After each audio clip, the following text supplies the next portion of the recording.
Бүгін погода жоқ. Погода болмағаннан кейін ара возбужден өте злой болады.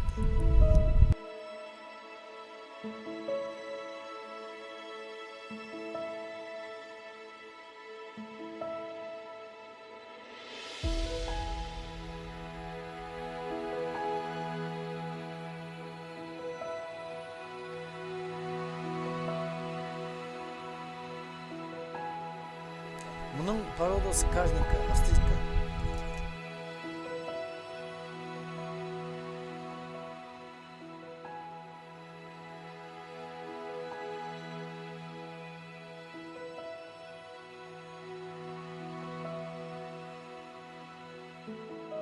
Выезд осы мынау Шенгел где-то 20-сына қарай гүлдейді.